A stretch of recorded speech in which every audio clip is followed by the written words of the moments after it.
चलिए जनाब, मैं आपको आज करवाती हूँ मॉन्ट्रियल के डाउनटाउन की सैर। तो चलते हैं आहिस्ता आहिस्ता अपनी गाड़ी को लेकर निकलते हैं और आपको मॉन्ट्रियल डाउनटाउन की मैं सैर करवाऊंगी और कुछ जगह का मैं आपको बताती चली जाऊंगी। अभी हम गुजर रहे हैं एक स्कूल के पास से। आप देख रहे हैं कि यहाँ पे बच्चों की छुट्टी हो चुकी है और घरों की तरफ निकल रहे हैं। ये एलिमेंट्री स्कूल है जहाँ पे इन बच्चों की छुट्टी का टाइम है और बच्चे चले अपने घरों की तरफ। ठीक है जनाब, और अभी हम जो गुजरेंगे इस साइड पे हो जाते हैं, क्योंकि मैं आपको मेन डाउनटाउन की तरफ ले चलूँगी। तो इधर से आहिस्ता आहिस्ता से चलते हैं ताकि मैं आपको सारा व्यू दिखाती चली जाऊँ। ये अभी हम मेन डाउनटाउन की तरफ एंटर हो रहे हैं और इसके साथ ही आपको जो ये ह्यूज बिल्डिंग्स नज़र आ रही हैं, इनमें बहुत ज़्यादा तादाद में जो है स्टूडेंट रहते हैं। चूँकि मेन डाउनटाउन में आपको यूनिवर्सिटीज़ काफ़ी मिल जाती हैं, तो उन यूनिवर्सिटीज़ के हवाले से स्टूडेंट यहाँ पे आते हैं और फिर कोशिश वो करते हैं कि हम डाउनटाउन में ऐसे इलाकों में रहें जहाँ पे उन्हें ज़रा सफ़र कम करना पड़े। तो इसीलिए ये जो बड़ी बिल्डिंग्स हैं ये बहुत महंगी हैं, रेंट के हिसाब से बहुत ज़्यादा कॉस्टली पड़ जाती हैं। लेकिन स्टूडेंट्स क्या करते हैं कि जब आते हैं तो वो एक अपार्टमेंट अगर वो 1500 तक का उनको मिलता है तो वो इन 1500 के अपार्टमेंट में 4-5 लोग रह लेते हैं और अपने पेमेंट को डिवाइड कर लेते हैं। तो इन डिवाइड की गई पेमेंट्स पे उन पे वो आधे आधे पैसे आ जाते हैं। इसी तरह वो इंटरनेट और बिजली के बिल जो है उनको भी शेयर कर लेते हैं और उनको ये सस्ता पड़ जाता है। तो डे में वो अपनी यूनिवर्सिटीज़ में चले जाते हैं। कुछ लोगों की इवनिंग होती हैं तो वो इवनिंग में यूनिवर्सिटी घर आते हैं और फिर बाकी जॉब्स करते हैं। और डाउनटाउन का ये भी उनको फ़ायदा हो जाता है कि यहाँ पे एक तो इनको मेट्रो का बड़ा आराम है।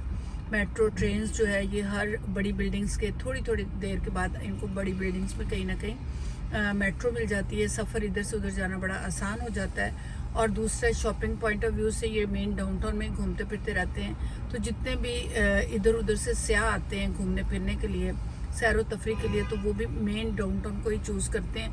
क्योंकि यहाँ पे सबसे बड़ी बात है कि पुरानी बिल्डिंग्स बहुत पाई जाती हैं और पुरानी बिल्डिंग्स के साथ साथ यहाँ पे म्यूज़ियम बहुत सारे हैं, लाइब्रेरीज बहुत ज़्यादा पाई जाती हैं। तो दूसरा सैर व तफरी के लिहाज से एक तो शॉपिंग हो जाती है और दूसरा उनको ये एरिया देखने को मिल जाता है। तो खैर लोग फिर इसीलिए ज़्यादा रुख करते हैं इसी तरफ का। अच्छा, यहाँ पे मोस्टली जो अपार्टमेंट है वो एयरबीएनबी भी कर रहे हैं। एयरबीएनबी वो जगह हैं जैसे लोगों ने 1 बेडरूम 2 बेडरूम्स के अपार्टमेंट्स रेंट पे करके उनको फुल फर्निश्ड करके और फिर उनको रेंट लगाए होते हैं। ये जो मेरे आपको बिल्डिंग सामने नज़र आ रही है, इसके बिहाइंड पे जहाँ पे ये बहुत सारे स्टूडेंट्स आपको नज़र आ रहे हैं, ये मिगिल यूनिवर्सिटी है। और ये सारे जितने भी अभी ढेरों के हिसाब से आपको तालिब इल्म नज़र आ रहे हैं, स्टूडेंट नज़र आ रहे हैं, ये सब इसी यूनिवर्सिटीज़ के हैं। अच्छा, मिगिल यूनिवर्सिटीज़ के दोनों तरफ जो इमारत हैं इनके नीचे ही बेसमेंट भी आ जाती है, बेसमेंट में मेट्रो स्टेशन भी आ जाता है। तो ये जो दोनों तरफ आपको नज़र आ रही हैं बिल्डिंग्स, इनमें यूनिवर्सिटीज़ के डिफरेंट डिपार्टमेंट्स पाए जाते हैं। तो यहाँ पे आपको बहुत ज़्यादा जो है वो स्टूडेंट नज़र आएंगे। तो इस पॉइंट ऑफ व्यू से डाउनटाउन बहुत मशहूर है कि यहाँ पे यूनिवर्सिटीज़, कॉलेजेस, साइंस डिपार्टमेंट और इसके अलावा कुछ ऐसी बिल्डिंग्स भी पाई जाती हैं जहाँ पे ये आकर रिसर्च करते हैं। तो हम उन्हें रिसर्च सेंटर्स भी कहेंगे।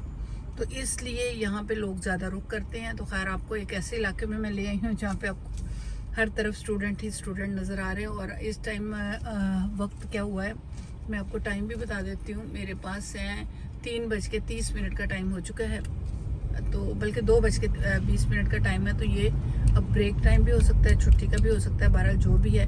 लेकिन एक ह्यूज पीपल्स यहाँ पे आपको नज़र आएंगे।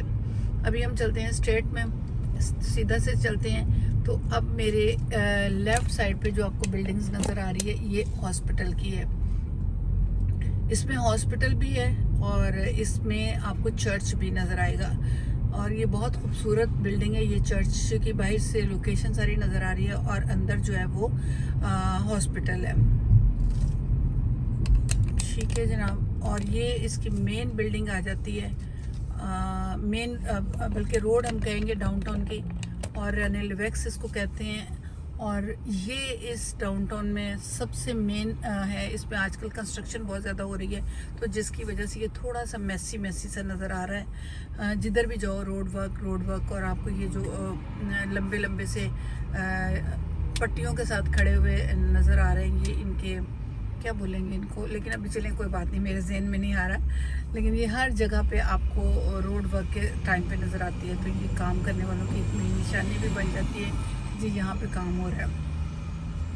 ये बसेस जो हैं ये हर तरफ आपको ट्रैवल करती हुई नज़र आएंगी। ये पैसेंजर्स को लेके जाती हैं, STM बस इसको कहा जाता है।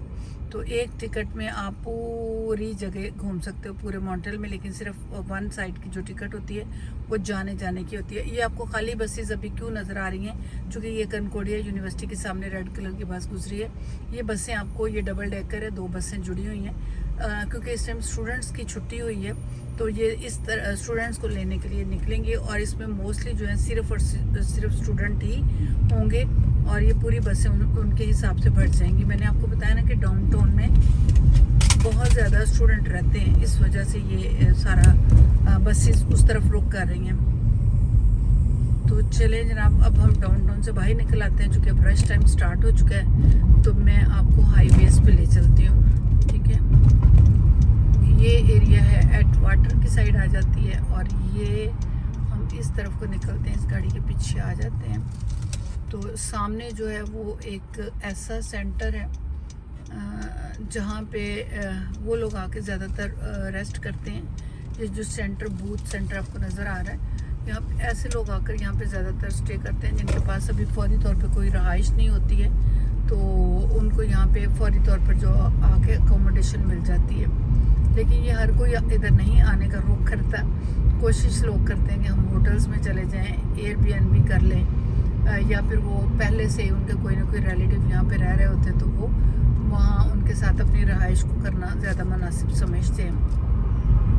तो ये जनाब, अब हम डाउनटाउन से तो बाहर आ गए हैं, लेकिन उसके साथ साथ ये जो आपको नज़र आ रहा है रास्ता, वो रास्ता है रहायशी बिल्डिंग्स आ जाते हैं। चूँकि मेन डाउनटाउन में रहाइश है, लेकिन अपार्टमेंट्स में हैं, यहाँ पे हाउसेस आ जाते हैं। तो ये एक मेट्रो स्टेशन के पास से मैं फिर से गुजर रही हूँ। सिग्नल लाइट हमारी ग्रीन है, तो हम जल्दी से गुजरने की कोशिश करते हैं। खैर जल्दी तो एक्सीडेंट हो सकता है, लेकिन खैर बहरहाल सिग्नल लाइट ग्रीन हो तो फिर निकलना भी चाहिए ना। चलें जनाब, आप बाकी के रास्ते को एंजॉय कीजिए। जहाँ पे कोई ख़ास बात होगी मैं ज़रूर आपको इन्फॉर्म करूँगी।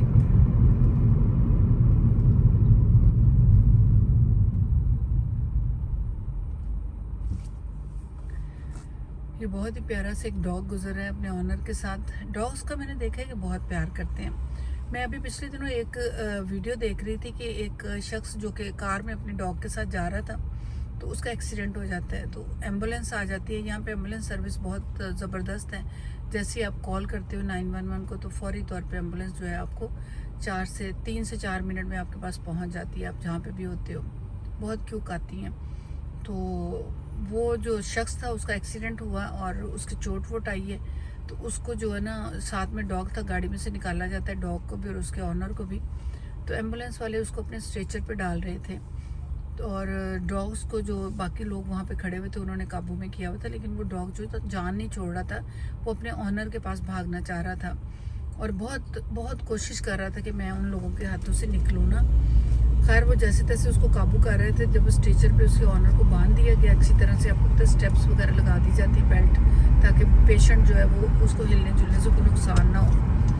तो जब बांध दिया गया तो वो उससे इतनी ज़ोर से जम मारा और वो उनके हाथ से निकला, और निकल के जो है वो फ़ौरन अपने ऑनर के पास आता है और उसके सीने के ऊपर लेट जाता है और इतना वो वावेला मचाता है, रियल में रोता है और हर पुलिस वाले को, एम्बुलेंस वाले को वो कर रहा है कि तुम लोग इसको कहाँ लेके जा रहे हो, अच्छा चलें, ये पेट्रोल पंप से हम गुजर रहे हैं, तो पेट्रोल का भी, गैस का भी आपको रेट बता दें। $1.58.9 पे आज जो है गैस की कीमत है, पेट्रोल की कीमत है। हर जगह गैस बहुत महंगी है। अच्छा खैर वो मैं बात कर रही थी उसकी, तो वो ना अपने उस ऑनर के सीने पे चढ़ के इतना रो रहा था और उसको जप्पियाँ डाल रहा था, और वो भी, उसको थोड़ी सी होश तो थी, उसने भी उसके सर पे और बॉडी पे हाथ फेरना शुरू किया। तो वो इतनी रिक्वेस्ट कर रहा था कि मुझे भी इसके साथ ही जाना है, क्योंकि जब उसको एम्बुलेंस में डाल रहे थे तो वो पीछे भाग रहा था। तो आखिर फिर एक आदमी ने वहाँ से अपने सर के ऊपर से कैप उतारी और उस डॉगी के सर आंखों पे रख दी, ताकि वो देख ना सके कि उसके ऑनर को कहाँ डाला जा रहा है। तो एम्बुलेंस में उसको सवार कर दिया। तो डॉग जो था वो अपनी गाड़ी की तरफ भाग रहा था। उसको इतनी भी सेंस थी कि हम इस गाड़ी में है ना।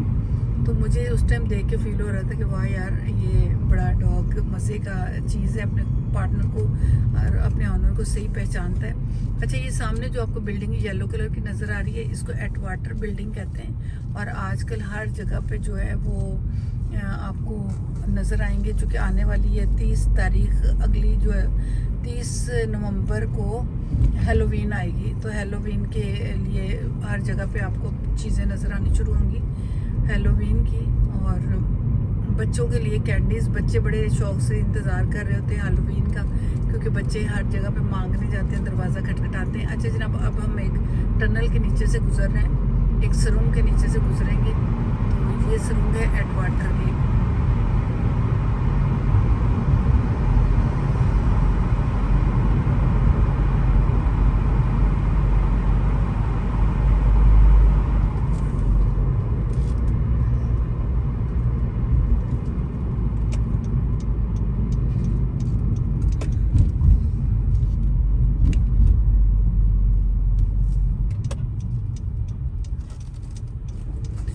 सीधे ही जाना है। ये साइड वाले जो है वो हाईवेज पे निकल जाएंगे, लेकिन हम सीधे ही जाएंगे।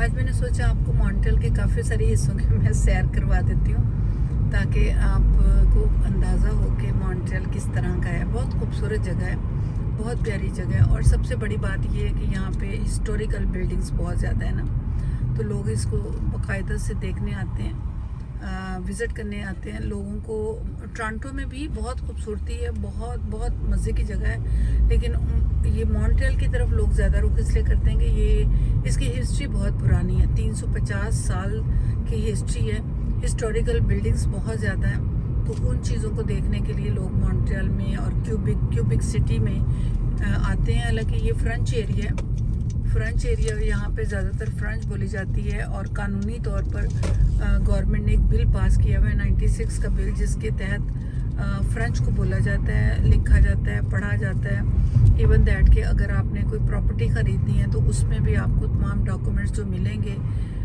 वो फ्रेंच में होते हैं। अगर आपको पास इंग्लिश में है तो आपको वो डॉक्यूमेंट्स जो है वो ट्रांसलेट करवाने होते हैं इंग्लिश से फ्रेंच में।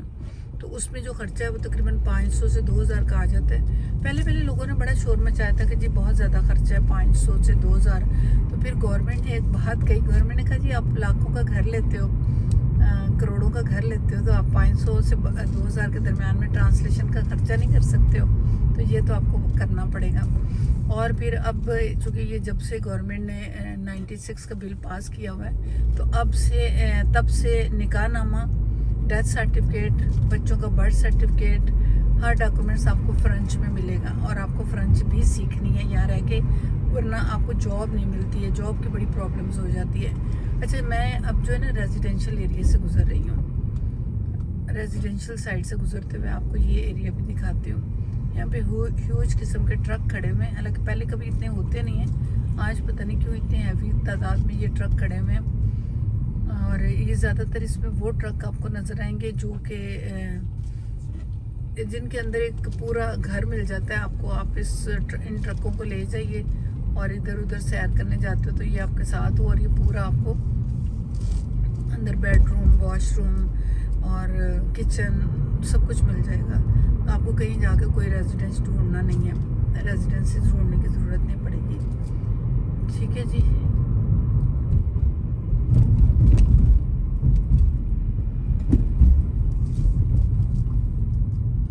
अब हम जिस एरिया से गुजरेंगे ये कंस्ट्रक्शन के पॉइंट ऑफ व्यू से है। यहाँ पे हर तरफ आप देख रहे होंगे कि आपको मशीनरी, ट्रक और ये चीज़ें सारी मिल रही हैं। ये सारा एरिया जो है कंस्ट्रक्शन के पॉइंट ऑफ व्यू से, बड़े बड़े गिराज है मेरे इर्द गिर्द में, और यहाँ पे शीशे का काम होता है।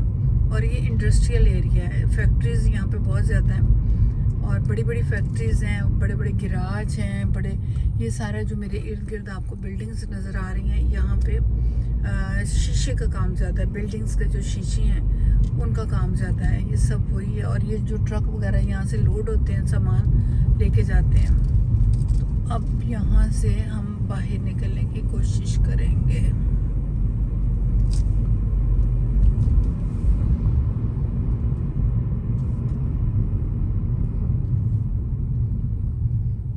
आसमान पे बादल इतने खूबसूरत नज़र आ रहे हैं ना, बड़ा प्यारा नज़ारा है। और सूरज नहीं है तो इसकी वजह से थोड़ा सा आपको नज़र आएगा कि अंधेरा सा, लेकिन बड़ा प्यारा सीन है। आपने यहाँ पे एक चीज़ को नोट किया कि गाड़ियाँ कितनी तरतीब से खड़ी होती हैं और सफाई कितनी ज़्यादा है। आपको गंद कहीं नज़र नहीं आएगा। ये सामने वो अल्ट्रामार्ट पेट्रोल पंप है और मेरे लेफ़्ट साइड पे शेल पेट्रोल पंप है। यहाँ पे भी गैस की कीमत जो है वो $1.58.9 है, सेम ही चल रही है। वैसे तो गैस मेरी भी ख़त्म हुई है, मुझे भी लेनी है, लेकिन अभी मैं जाऊंगी। आपको चूँकि मैं थोड़ा विज़िट करवा रही हूँ तो फिर मैं गाड़ी दरमियान में नहीं रोक सकती, तो मैं कोशिश करती हूँ कि इस साइड से निकल जाऊँ, आपको दूसरी साइड से ले चलती हूँ।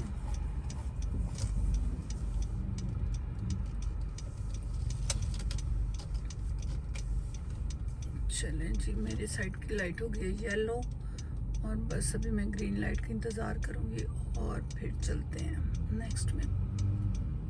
मैंने कोशिश की है आज बहुत सारे हिस्से को मैं कवर करूं और आपको कनाडा मॉन्ट्रियल क्यूबिक की सैर करवाऊँ। क्यूबिक जो प्रोविंस है और क्यूबिक प्रोविंस है, मॉन्ट्रियल इसका सिटी है और ये कनाडा का एक ऐसा फ्रेंच एरिया है जहाँ पे लोग आकर रहते हैं, बड़ा पसंद करते हैं, क्योंकि थोड़ा सा सस्ता भी है। लेकिन मसला फिर वही आ जाता है, जॉब की प्रॉब्लम हो जाती है, चूँकि फ्रेंच नहीं आती है लोगों को, तो जिसकी वजह से काफ़ी प्रॉब्लम्स आती है। ये सारा रेजिडेंशियल एरिया और कुछ वर्क हो रहा है, रोड वर्क की वजह से काफ़ी मैसी से लग रहा है। लेकिन ये आपको पता है घरों में भी और रोड्स पे भी आजकल काम क्यों हो रहा है, मैं बताती हूँ। आजकल काम इसलिए हो रहा है कि अब आने वाले अगले महीने जो हैं वो स्नो के साथ हैं। एंड ऑफ द नवंबर और दिसंबर में स्नो शुरू हो जाती है, फिर जनवरी, फरवरी, मार्च, अप्रैल, मई, जून तक बर्फ़ रहती है। तो बर्फ़ की वजह से फिर कंस्ट्रक्शन तो हो नहीं पाती है और जो थोड़ी तोड़ फोड़ वाली जगह होती हैं उनको भी सेट कर लिया जाता है। और इसके साथ साथ लोग अपने घरों की छतों को या उन्होंने जो भी रेनोवेशन करवानी होती है वो यही महीने बेहतर होते हैं। तो रोड्स पे भी इन महीनों में बहुत काम हो रहा होता है, क्योंकि आगे 6 महीने बिल्कुल काम बंद हो जाना है। तो वो सख्त तरीन मौसम होगा, बहुत बारिश स्नो होगी। तो मैं स्नो में भी आपको काफ़ी विज़िट करवाऊँगी। खैर अभी हम ये जनाब लेफ़्ट साइड पे मुड़ना है मुझे, लेकिन पेडेस्ट्रियन है तो मुझे पहले पेडेस्ट्रियन का ख्याल रखना होगा। जब तक वो नहीं गुजर जाता मैं उसको पास नहीं कर सकती। वो गुजर गया, हम मस्त सिगरेट पी रहे हैं, एंजॉय कर रहे हैं। चलें जी, ये अब हम चलेंगे।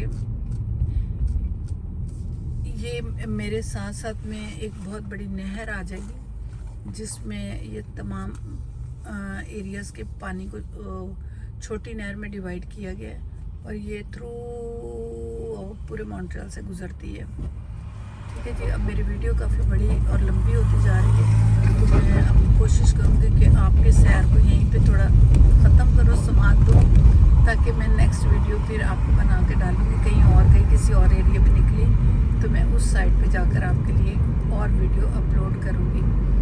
तो ये जनाब मेरे राइट साइड पे आप एक पार्क को देख रहे हैं और आजकल बस ये पार्कों की रौनकें भी मांद होने वाली हैं, क्योंकि जैसे ही स्नो स्टार्ट हो जानी है तो ये सारे पार्क जो हैं ये बर्फ़ों से भर जाएंगे। लेकिन अभी ये खाद पाद सारी डलनी शुरू हो गई है, मट्टी की भराई शुरू कर दी है इन्होंने, क्योंकि स्नो में तो फिर ये सब हो नहीं सकता। तो ये काफ़ी ढेर आपने देखे मट्टियों के पड़े हुए हैं, क्योंकि अब फॉल का मौसम आने वाला है, पत्ते तो पीले होने स्टार्ट हो गए हैं। आपने अगर दरख्तों पे गौर करें तो पत्ते पीले से होने स्टार्ट हो गए हैं, क्योंकि अब इन्होंने गिरना है। और अक्टूबर का जो स्टार्ट होता है तब ये फॉल स्टार्ट हो जाती है और नवंबर के एंड तक सारे दरख्त आपको अभी ये जो बहुत ग्रीन नज़र आ रहे हैं, नवंबर के एंड पे ये सब के सब फिनिश और बिल्कुल बेचारों की टिंडे निकल आएंगी, टिंड बटिंड हो जाएंगे। फिर जैसे ये स्नो स्टार्ट होती है तो इन दरख्तों के ऊपर वो भी एक बहुत ही खूबसूरत नज़ारा होता है। तो चलें जनाब, मैं अब अपनी इस वीडियो को यहीं पे समाप्त करती हूँ। मेरी तरफ से खुदा हाफिज़, दुआ में याद रखिएगा और इंशाल्लाह मैं अगली वीडियो के साथ हाज़िर हो जाऊँगी। आप मेरे चैनल को सब्सक्राइब ज़रूर कीजिएगा ताकि मैं जितनी भी नई वीडियोस डालूँ वो आपके लिए नोटिफिकेशन की सूरत में आती रहें और आप मेरी वीडियोस को देखिए, लाइक कीजिएगा। हम काफ़ी मेहनत आप लोगों के लिए करते हैं और काफ़ी कोशिश के साथ बहुत सारी वीडियोस बनाते हैं। मेरी न्यूज़ चैनल भी आप देख रहे होंगे, मेरे काफ़ी सारे न्यूज़ चैनल्स मैंने दिए हुए हैं। काफ़ी सारे नहीं, चैनल तो एक ही, लेकिन उसमें न्यूज़ में जहाँ की भी इम्पोर्टेंट होती है, चाहे वो पाकिस्तान की है या कनाडा की है, अमेरिका की है, ऑल वर्ल्ड की है, जहाँ से भी हो मैं वो आपके लिए अपलोड करती रहती हूँ। तो बहरहाल अब इजाज़त चाहती हूँ। खुदा हाफिज़, दुआ में याद रखिएगा। नई वीडियो के साथ फिर हाजिर हो जाऊँगी। अल्लाह हाफिज़।